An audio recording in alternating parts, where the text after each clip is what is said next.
Hey guys, and welcome back to What Are You Reading? I am so excited to be here. It's been a while since I've done What Are You Reading, and I'm just so ready to talk to you about books.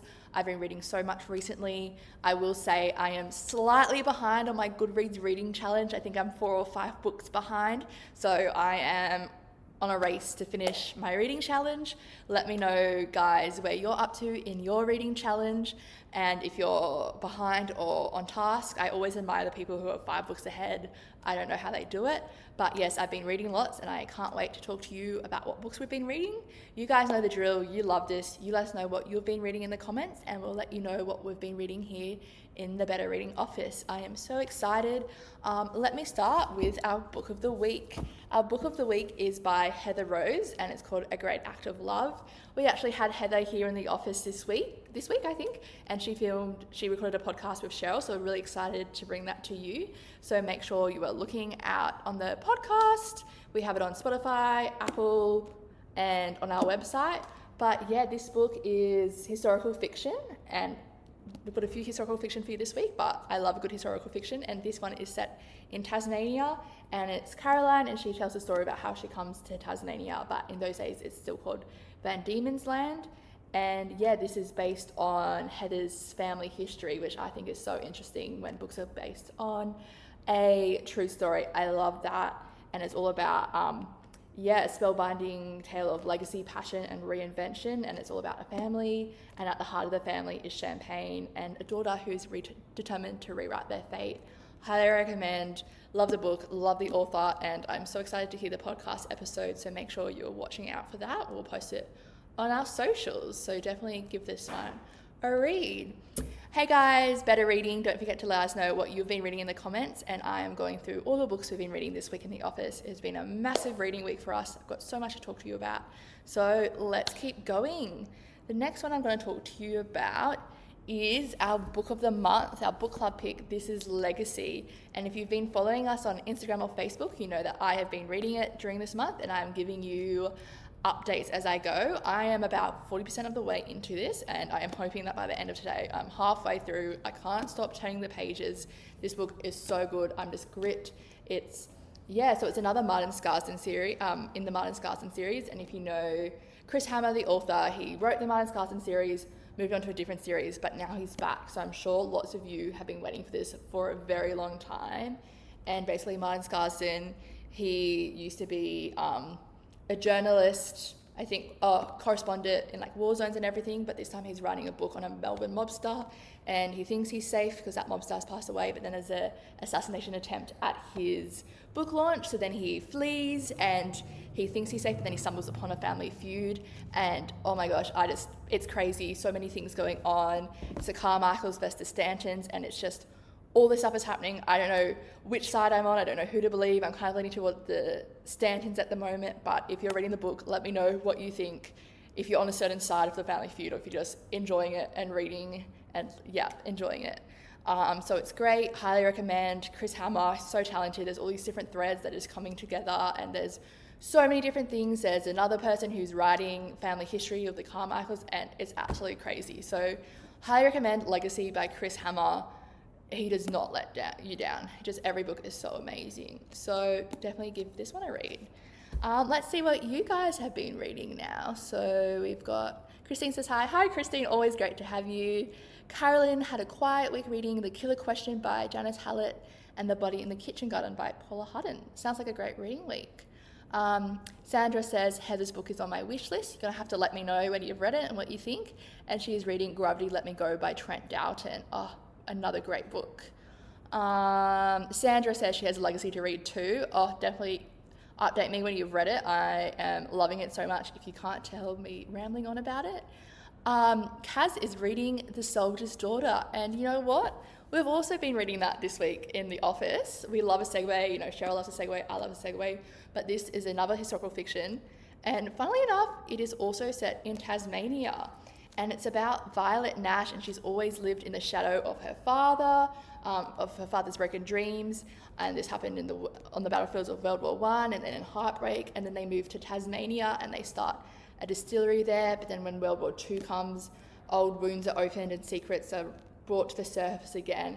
And Violet is just desperately hoping to rewrite her fate and fight for the legacy that her father has always hoped to leave behind. So another great book. I love historical fiction, but I also love when it's set in Australia as well, because it's just great to learn more about the country you live in, and also just to know the places. And sometimes it's like, oh, I've been there, this is great.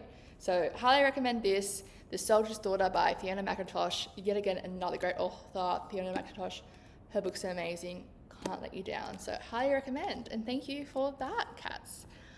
Colleen is reading The Hollow Girl by Lynn Yaywart. With so many emotions she's experiencing 3/4 of the way through, and a must read about a home for unmarried mothers set in Victoria in 1961. That sounds so good. I would love to read that, but I also love emotional books, so that just, you got me with the emotional. And yeah, it just sounds so emotional. I can't wait to read that.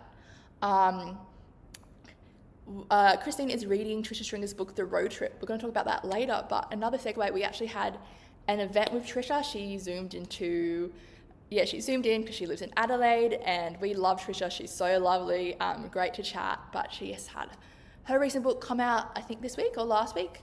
So yeah, Trisha Stringer, The Road Trip. It's about 4 adults going on a caravan journey into Australia and what could go wrong a lot. So I think it's, Sharon's hoping that for her, I think it's 50th or 60th birthday, I can't remember which one, that she'll get surprised with a beautiful trip overseas. Instead, her husband comes back with a caravan, and they're going on a trip from Adelaide to Broome. What makes matters worse is that he's also invited his boring friend along and his friend's recluse of a sister. However, it's better than Sharon expects, and she gets to know Kathleen and they get on well, but then everything goes up in the air when they discover a body at a luxe resort, and everything goes crazy. So if you want to find out, read The Road Trip by Trisha Stringer. Also check out our live event, and Trisha talks all the things about her books, her writing style, her inspiration. She also talks about her daughter and how her daughter's the first person to read a book, so I think that's quite lovely, that relationship between them. But we love Trisha Stringer. She's so great, and her books are always so good. She's just one of Australia's best authors, so definitely check her out. Jane has just finished Lovers and Liars, Josephine Cox, an oldie but great, and The Bad Bridesmaid by Rachel Johns. Oh, I love Rachel Johns so much. I think she might be one of my favourite writers, and I definitely fangirled when she came into the office. She's so great. And The Bad Bridesmaid, loved that, and loved the other one in that series that was connected.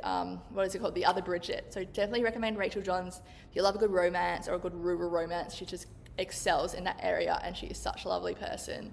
So definitely check that out. Thanks, Jane. I'm so excited that you read that, and let me know. Oh, you said you loved it. Yes, of course. Mug enjoyed The Tangled Web by Tia Cooper, and she got to read a book in the preview. She says thanks for that. No worries, glad you enjoyed it. Christine says Legacy is on her TBR pile. Oh, you have to put it to the top of your TBR pile, Christine. I'm not joking. Like, it's so good. Marie says she is currently reading The Mother by Jane Caro, and she's enjoying it so far. I haven't read The Mother. It is on my TBR. I have read Lyrebird by Jane Caro, and it was so good. It blew my mind. Love Lyrebird. I think I talk about it nearly every time I come onto What Are You Reading, but you have to give it a read. So it's about an ornithology student, and she's in, where is it? Stanwell Tops, I think, and she hears a murder, like a woman screaming for her life, but then when she goes to the source, it's just a lyrebird, but lyrebirds mimic what they hear. So then she's like, well, something must have happened. And she goes to the police, and they don't believe her. One does, but she's early in her career, and she's a woman, so they can't do much about it. But then years later, a body surfaces, and turns out she was right, and it's all about that mystery. So if you want to find out what happens, go read that. I really want to read The Mother. Thank you for reminding me about that. I have to add it to my TBR. And I think The Mother made our top 100 list, but I could be wrong. Yes, it did. Thanks, Ollie. Sharon's reading Say You'll Remember Me by Abby Jimenez, and His Last Letter by Tanya Curran. Sharon, I've been meaning to read Abby Jimenez's books for so long. Which one should I start off with? If anybody's read hers, let me know which one to begin with, but she just sounds like such a good author. I think she's similar to Emily Henry, and I love Emily Henry, but so many bookstagrammers and booktubers I follow love her and read her, so she's on my TBR pile, but my TBR pile is so big, it's stressful. I'm sure you understand. It's exciting, but stressful. Sandra said she read Trisha's book last week and she loved it.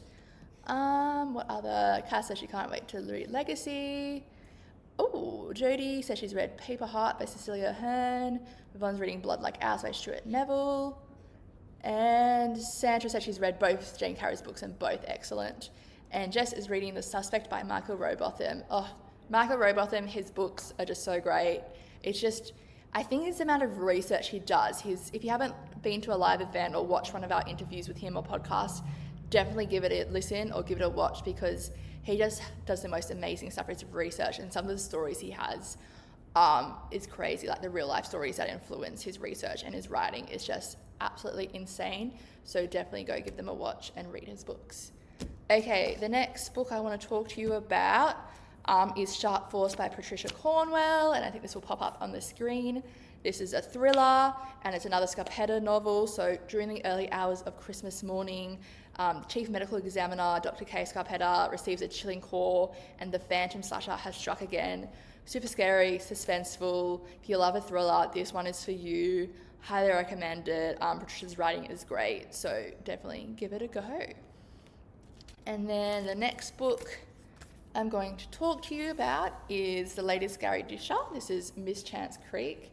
This is stark and suspenseful, and it just talks about isolation, loss, and the kind of justice that only Bush can deliver. And basically a cold case resurfaces in the middle of nowhere. And yeah, so it's all about small town secrets with big consequences. And this is another one in the Hirsch series. So Hirsch is investigating this cold case and a woman going missing. So yeah, definitely give this one a go. And if you want to read an extract from it to see if you want to read it, Ollie just posted a link in the comments. So definitely give this one a go. And yeah, I think I want to talk to you next about Top 100. If you were tuning in with us last week, you'd see that we launched our Top 100. It's really exciting. It's the nation's favorite Top 100 list with the favorite books that you guys have read. You voted it for it, so it's all about your voice and what books you love. And there were some great ones. Number one was Boy Swallows Universe by Trent Doughton, which is crazy because I think last year it was Lola in the Mirror by Trent Doughton. So he also sent in a video. So if you want to go watch the Top 100 launch video, you can see a video from him, and he talks about his inspiration, about like the real life characters that inspired him. He actually has a photo of them that he keeps by his desk while he writes. So that was great to hear. But yeah, so many great books in the Top 100. One of my recent favorite authors, Sally Hepworth, if I've just discovered, she made the list, so that was exciting for me. That was one of my personal favorites. But let me know in the comments what your favorite books from the Top 100 list were, and yeah, which ones made the list. But we've got the list on our website, and we've been posting lots of photos and content with all the books. So if you don't know where to go, if you don't have a TBR, we've got it sorted for you. And we've also got a poster that you can download, and there's little check marks. You can print it off if you like, but you can also tick it digitally. So definitely give that a go, and let us know how many books you've read. I think somebody said last week they've read about 42 of them so far, which is really impressive. I think I've only read about 20, which is bad because I read a lot of books. But yes, so that's definitely one of my New Year's resolutions for next year, is to see if I can get to all 100 of the top 100 books. But yes, so many. I also want to talk to you about our podcast. So we have a podcast with Cheryl where she interviews different authors. It's called Stories Behind a Story, and we come out with an episode every week, whether she's interviewing an author or we've been releasing out authors on authors in podcast format in case you don't like watching their videos. And then she also has her book chat with Caroline Overington, which is so interesting. If you don't know, Caroline is the literary editor at The Australian, so she just has a wealth of knowledge about books, and it's just a great conversation to hear. But I love listening to the podcast episodes. I was scrolling through a lot of them yesterday and listening to them. So they're just super interesting. I love podcasts, especially on long trips. I did a road trip over the weekend for the long weekend, and I listened to podcasts on the way there and back. So yeah, definitely go check out our podcast. And this week was with Craig Silvey. If you know, he topped our top 50 kids list with Runt, and the second book is out, Runt and the Diabolical Dog Napping, so you should definitely go give this a read. I'm so excited. Also, just a moment for the beautiful cover, love it so much.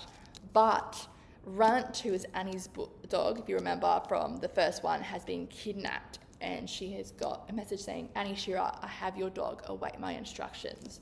So if you want to know what happens and if Annie gets her beautiful dog Runt back, you have to give this a read. Craig Silvey's writing is just amazing, and this series is so beautiful, and it's just so popular for a reason. So definitely give this one a read. Go get it for your kids, your grandkids, even for yourself to enjoy. It's a great book to have. Let's see, got a few more comments from you guys. Where was I up to? I think last one was Sally reading Legacy. Love that for you, Sally. As you know, I'm so excited to finish it. Deborah's reading Secret of Secrets by Dan Brown. I'm enjoying it so far. He writes in very short chapters. Oh, don't you love that? Because you feel like you can read more because you're like just one chapter, but if it's so short, you can just keep going and doing one more chapter and another chapter. Alita, Shell. Excited to see the top 100 list, something different to work through than the major bookseller one. I can definitely see when we're looking at the top 100 list, it is just such a good representation of our readers here at Better Reading and our audience. I just love how influenced it is by you guys. It's just something really special to see, and it's just books that you love. So it is exciting to see that, Shell. I agree with you completely. Alita is responding to some comments of other people. Deborah Lockett, exciting the way this story unfolds, very enjoyable. Don't know which one that is, but great to know. I love that you guys are interacting with one another and suggesting books as well to one another. I love to see that. I love the community we have, and it's so good. Christine has read 82 of the top 100. Okay, that is amazing. I only got 18 to go to read the top 100. My question, Christine, is do you have a favourite from the top 100 that you've read so far? Sandra, oh my gosh, 62 of the top 100 and have 6 on her TBR shelf. Someone said they'd read 82. Wow. My response, exactly. Pauline says that The Nightingale by Kristen Hanna is her favourite from the top 10 of the top 100. Oh, that's a good thing, favourite from the top 10. I don't know if I can go past Pride and Prejudice. I love that. I love a classic. It is my favourite Austen, and I read it before I even had to read it for school. A lot of the Austens I read I read a few of them for enjoyment, but a few because of school. But Pride and Prejudice, it's just so amazing. I love it, and I'll go back and reread it, and I love all the adaptations. And yeah, but talking about Kristen Hanna, my housemate has read recently The Woman by Kristen Hanna and loved it and raves about it. So that's on my list. And I think that was also on the top 100, if I'm not wrong, but historical fiction, but just it really hits home and it's really emotional. It's just crazy. Christine says that her favourite is To Kill a Mockingbird. To Kill a Mockingbird, as you all know, it's Cheryl's favourite book. It's another great one. And I remember I also studied that in high school, and that was a great book to study in high school. I really enjoyed that, but it was a tough one to study as well. It's just really hard to read. So yeah, I think I've talked about all the books I need to talk about.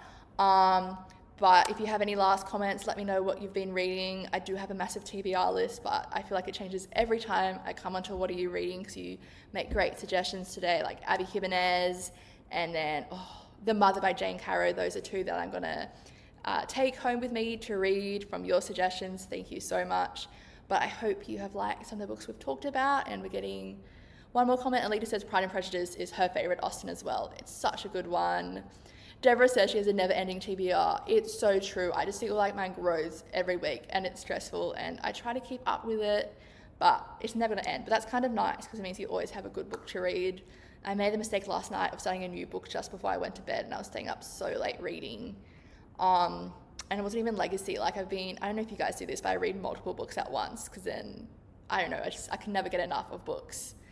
But yes, thank you guys so much. This ends What Are You Reading for this week. It was so great to hear your suggestions, and I will see you next week. Bye.